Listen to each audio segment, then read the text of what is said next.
What's up, you guys? Namicon here, bringing you my perspective on entertainment is bringing us. And today we'll be talking about what is, in my eyes, one of the most underrated movies of the 2010s, Real Steel, which was released in theaters on October 7th, 2011, with decent reviews, with critics saying that the premise is silly. The characters are surprisingly pretty decent, and the visual effects are outstanding. The film stars Hugh Jackman, Evangeline Lilly, Dakota Goyo, Anthony Mackie, and Kevin Durand. The film is directed by Shawn Levy. The film is about Charlie Keaton, a former boxer who lives in an era where robots have officially replaced humans for boxing. That way, it'll be less risking with injuring humans. Charlie is a sleazeball. He only gets robots solely for money. He has no passion towards fighting robots. He only sees dollar signs on them. Unfortunately, his attempts have not been successful, with him buying robots only for them to be destroyed a few days later. He risks his life by betting money that he doesn't have, thanks to his opponents destroying his robots for either being distracted, being cocky, or for not knowing what he is doing. Then, after all that, we then meet his son, Max Kenton, after bribing his adopted parents for money to get another robot. The kid realizes what was going on and started lashing on his father, who he has never even met. Charlie shows no love for the kid, as he only cares about getting money for his robots to get in the boxing ring and for himself. So yeah, his life really isn't the best. The boxing ring that Charlie actually lives on, he's almost on debt, and there's a really high chance that Evangeline Lilly's character is going to sell it to get more money. So with all that drama out of the way, did they find a way to make it all that work? Well, in my opinion, yeah, this movie is great. I really enjoyed this movie. The film's concept was based on an episode of The Twilight Zone, which was based off a short storyline that was written by none other than Richard Matheson. The short story was called Steel. It was originally published in May of 1956 in the magazine of Fantasy and Science Fiction. Which is why the premise was, so it makes sense why the film seemed silly at first. But man, this movie has so much heart. The visual effects in the film is outstanding. The robots really are the best parts of the movie. Everyone went all out on them. It made them seem like entities from another planet. Seeing all these robots in what we assume to be the current present time is so cool to me. And it being boxing robots, oh, sign me up. And the action was well delivered.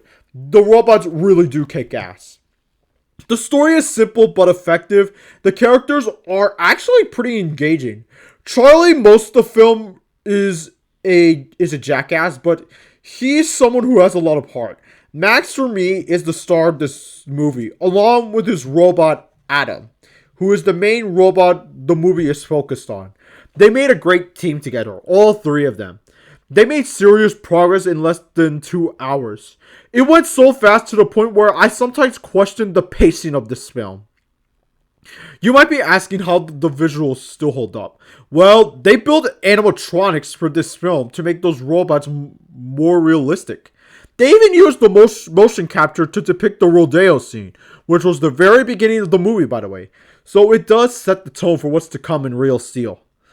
A lot of the robot designs are so cool, like Adam, Noisy Boy, Midas, and Zeus. Like, these guys are designed perfectly to the point where I'm surprised that a fighting game has not made for this movie. There was a boxing game made for this movie, but it was like only digitally released for the Xbox 360 and PS3, and from what I know, it has unfortunately been delisted. I'm not sure if it's gonna come back if it's gonna come back anytime soon. Though I'm leaning more towards doubt, but there is a possibility that it might come back because a few months, like around January of this year, it has been confirmed that a TV show based on this film is in early development, which was confirmed by Sean Levy, and I'm so hype about that. It just seemed, I don't know, it making a fighting game just seemed like an easy thing to do. It's literally a realistic depiction of a Rock'em Sock'em robot version to me.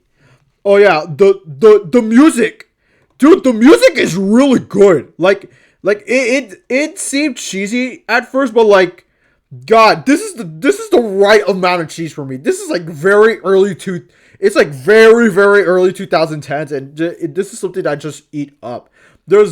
We got Foo Fighters, Tom Morello, Bad Meets Evil, 50 Cent, even Limp Bizkit shows up.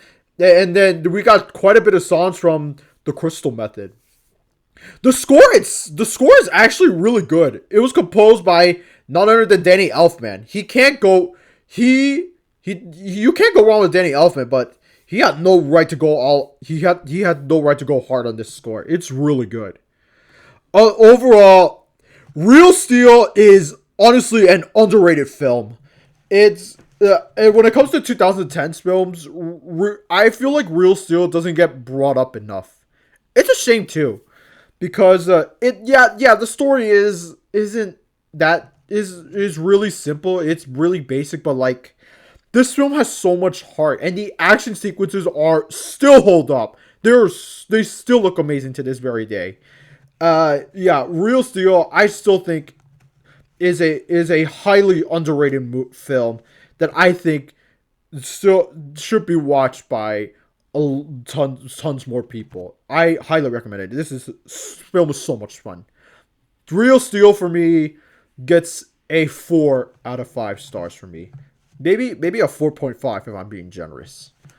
The overall, for those that have seen Real Steel, did you like it? Did you hate it? Let me know in the comments down below. Make sure to subscribe to my channel if you haven't. And make sure you follow my Instagram, Letterboxd, and Backlog down in the description down below. And join my entertainment server, join my entertainment Discord server, Damage Incorporated, down in the description down below. This is Namicon, and I'll see you next time.